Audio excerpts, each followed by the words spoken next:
हाँ तो गाइस, आप सभी का स्वागत है एमसीक्यू फैक्ट्री के आज के नए सेशन में। और आज हम आपके लिए लेकर आए हैं बाल विकास के 20 नए क्वेश्चन, जो कि आपके आने वाले एग्ज़ाम में जो कि सुपर टेट सीटेट का कोई भी होगा, उसमें आपके लिए ये बहुत महत्वपूर्ण साबित होंगे। और ये जैसा कि आप जानते हैं, हमारी 1 लाख एमसीक्यू की सीरीज है, जिसका आज का पहला क्वेश्चन आपके सामने है।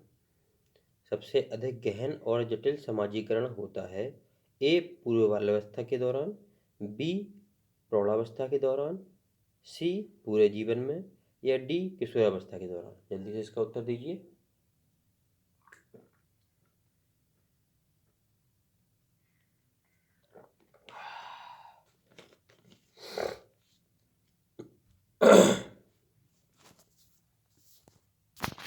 इसका उत्तर है किशोरावस्था के दौरान।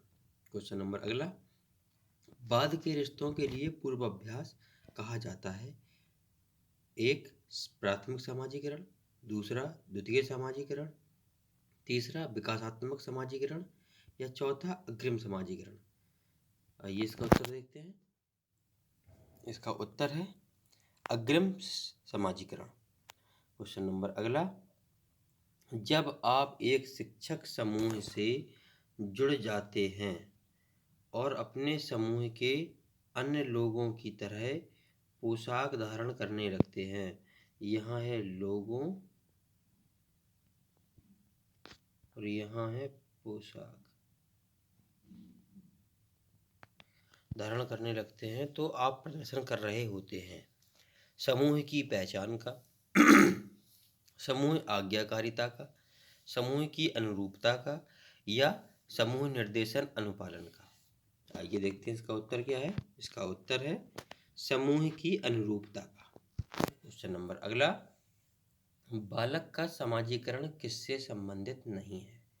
ए आधारभूत मूल्यों को परिवर्तित करने से, बी वह प्रक्रिया जो तुरंत हो जाती है, तीसरा औपचारिक तथ्यों को प्रदर्शित करना, या चौथा आदर्श आकांक्षाओं को गंभीरता से लेना। आइए देखते हैं इसका उत्तर क्या है। इसका उत्तर है वह प्रक्रिया जो तुरंत हो जाती है। बालक का समाजीकरण उससे संबंधित नहीं है। देखते हैं अगला क्वेश्चन, समाजीकरण वह प्रक्रिया है जिससे बच्चे सीखते हैं। ए परिवार से, बी विद्यालय से, सी श्रेष्ठजनों से, या डी इन सभी से। आइए देखते हैं इसका उत्तर क्या है। इसका उत्तर है समाजीकरण वह प्रक्रिया है जिससे बच्चे परिवार से, विद्यालय से और श्रेष्ठजनों से सीखते हैं। देखते हैं अगला क्वेश्चन।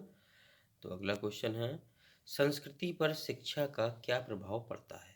ए संस्कृति का परिष्करण, दूसरा संस्कृति की निरंतरता को बनाए रखना, तीसरा संस्कृति के हस्तांतरण में सहायता करना, या चौथा इनमें से सभी।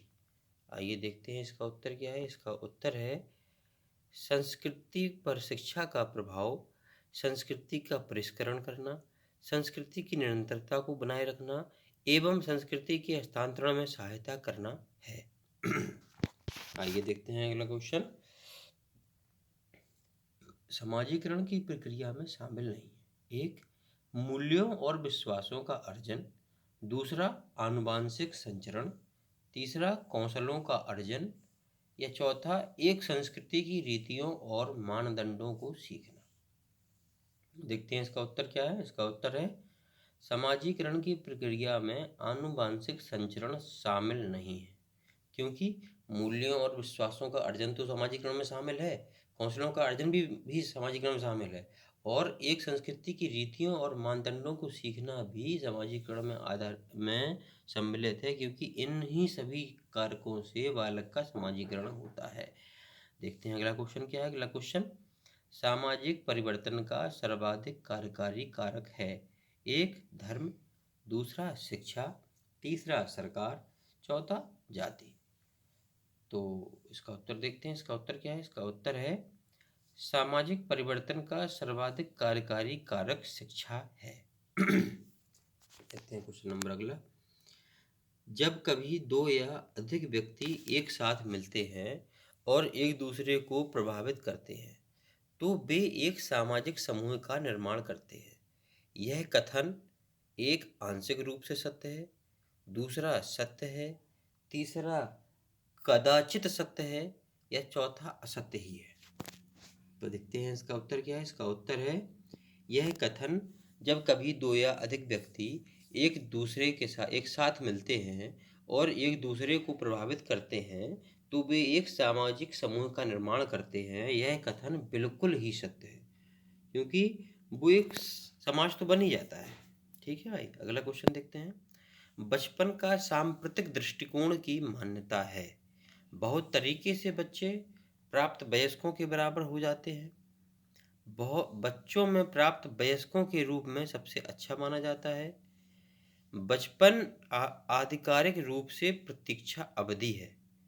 ये चौथा, बचपन वृद्धि एवं परिवर्तन की एक अनूठी अवधि है।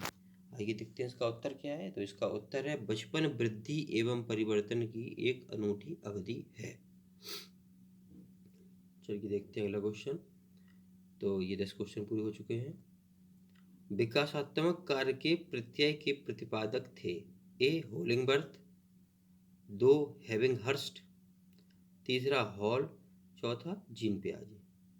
तो जल्दी से इसका उत्तर दीजिए। इसका उत्तर है हेविंगहर्स्ट विकास कार्य के प्रत्यय के प्रतिपादक थे। क्वेश्चन नंबर अगला, शिक्षक को ज्ञान होना चाहिए। एक, अध्यापन विषय का, दूसरा बाल मनोविज्ञान का, तीसरा शिक्षा संहिता का, या चौथा अध्यापन विषय एवं बाल मनोविज्ञान का। आइए देखते हैं इसका उत्तर क्या है। इसका उत्तर है अध्यापन विषय एवं बाल मनोविज्ञान का। क्वेश्चन नंबर अगला, अपने विद्यार्थियों को समझने के लिए एक शिक्षक में अच्छी जानकारी होनी चाहिए। एक, बाल मनोविज्ञान की, दूसरा बच्चों को समझने की प्रवृत्ति की, तीसरा विषय वस्तु के प्रति विद्यार्थियों के मत की, या चौथा उपरोक्त सभी।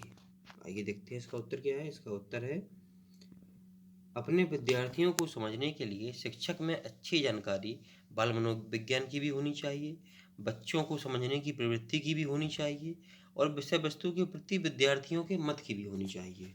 ये सभी ऑप्शन एकदम सही है। देखते हैं अगला क्वेश्चन। बाल विकास की परिभाषा का अध्ययन क्षेत्र है। एक, मानवीय सामर्थ्यों में परिवर्तनक परीक्षण करता है। दूसरा, जीवन अवधि के दौरान व्यवहार की व्याख्या ढूंढेगा। तीसरा, बच्चों की वयस्क तथा वरिष्ठ नागरिकों के साथ तुलना करेगा। या चौथा, किसी बच्चे के संज्ञानात्मक, सामाजिक तथा दूसरे सामर्थ्यों के क्रमिक विकास के लिए उत्तरदायी होगा। ये नहीं है कि भैया आंसर देख के फिर पीछे मार दिया 19/20, 18/20 या 20/20, इससे नहीं होगा कुछ। जो हकीकत होगी वो उसके आप खुद ही परिचायक हैं, क्योंकि हकीकत आपको अपनी पता है, मुझे बिल्कुल नहीं पता, किसी दूसरे को नहीं पता। आप कमेंट बॉक्स में क्या लिखते हैं ये आपके ऊपर निर्भर है। इसलिए जो भी आप यहाँ पर लिख रहे हैं वही सत्य माना जाएगा, और वो सत्य होगा नहीं, क्योंकि यदि आपने सत्य जो आपने लिखा और वही आपके सत्य है तो तब तो ठीक है। अदरवाइज आप कुछ भी लिख सकते हैं, या आप तो लिख सकते हैं 50/20, तब भी कोई आपसे नहीं कह पाएगा कुछ। इसलिए इससे अच्छा है कि आप लोग अपने आप को ध्यान दें और सही से टेस्ट दें। टेस्ट का मतलब टेस्ट दें। क्वेश्चन जैसे मैंने बोला उसको आप, जैसे आपको समझ में नहीं आया तो आप उसको वहाँ पे उसको वीडियो को पॉज कीजिए, क्वेश्चन अच्छे से देखिए, उसका उत्तर दीजिए, फिर से प्ले कीजिए और इसके आंसर से अपना आंसर मिलाइए। यदि आपका उत्तर सही है तब तो आप सही है, अन्यथा आंसर देख के आपने कहा हाँ मैं भी यही बोलने वाला था, तो इससे नहीं होगा कुछ। इससे कुछ हासिल होने वाला नहीं है, ये भी आप समझ लो। इससे आप क्षणिक मात्र की संतुष्टि दे रहे हैं अपने आप को। वो यदि आप देना चाहते हैं तो बिल्कुल दें, मुझे कोई दिक्कत नहीं है, आगे आपकी मर्जी। ओके गाइस, तो देखते हैं इसका उत्तर क्या है। इसका उत्तर है, बाल विकास की परिभाषा का अध्ययन क्षेत्र किसी बच्चे के संज्ञानात्मक, सामाजिक तथा दूसरे सामर्थ्यों के क्रमिक विकास के लिए उत्तरदायी होगा। देखते हैं अगला क्वेश्चन। निर्देशात्मक विकास शब्द सूचित करता है। एक, दर, दूसरा सीमा, तीसरा दिशा, चौथा विशिष्ट गुण। देखते हैं इसका उत्तर क्या है। इसका उत्तर है विशिष्ट गुण। क्वेश्चन नंबर अगला, विकास के परिप्रेक्ष्य में समय के साथ होने वाले परिवर्तनों में निम्न में से क्या शामिल है। एक, रूप, दूसरा दर, तीसरा अनुक्रम, चौथा सभी। देखते हैं इसका उत्तर क्या है। इसका उत्तर है अनुक्रम। विकास के परिप्रेक्ष्य में समय के साथ होने वाले परिवर्तनों में अनुक्रम शामिल है। क्वेश्चन नंबर अगला, बाल विकास में एक प्रक्रिया पर बल है, दूसरा वातावरण और अनुभव की भूमिका पर बल है, तीसरा गर्भावस्था से किशोरावस्था तक का अध्ययन होता है। यहाँ पे तक है, या नहीं है, तक, या चौथा ये सभी। आइए देखते हैं इसका अगला क्वेश्चन क्या है। उत्तर क्या है, बाल विकास में गर्भावस्था से किशोरावस्था तक का अध्ययन होता है। देखते हैं अगला क्वेश्चन, अधिकारी ग्रंथि किसे कहते हैं? एक, पिट्यूटरी ग्रंथि को, दूसरा पीयूष ग्रंथि को, तीसरा एड्रीनल ग्रंथि को, या चौथा थायराइड ग्रंथि को। आइए इसका उत्तर देखते हैं। इसका उत्तर है पीयूष ग्रंथि को अधिकारी ग्रंथि कहते हैं। अगला क्वेश्चन, व्यक्तिगत शिक्षा कार्यक्रम की योजना ब्लैंक स्पेस के संदर्भ में बनाई जाती है। किसके संदर्भ में? एक, विशेष शिक्षा कार्यक्रम के संदर्भ में, दूसरा बाल केंद्रित शिक्षा कार्यक्रम के संदर्भ में, तीसरा मुक्त विद्यालयी शिक्षा कार्यक्रम के संदर्भ में, या चौथा ई अधिगम शिक्षा कार्यक्रम के संदर्भ में। आगे देखते हैं इसका उत्तर क्या है। तो इसका उत्तर है बाल केंद्रित शिक्षा कार्यक्रम के संदर्भ में। देखते हैं अगला क्वेश्चन, किसी वस्तु के स्थायित्व की अवधारणा पियाजे के विकास में प्राप्त हो जाती है किस सिद्धांत में? ए, संवेदी गामक, दूसरा पूर्व परिचालन, तीसरा मूर्त परिचालन, या चौथा औपचारिक परिचालन। इसका देखते हैं इसका उत्तर क्या है। इसका उत्तर है संवेदी गामक अवस्था में। क्वेश्चन नंबर अगला, और ये आज का सेशन आपका यहीं पर समाप्त होता है।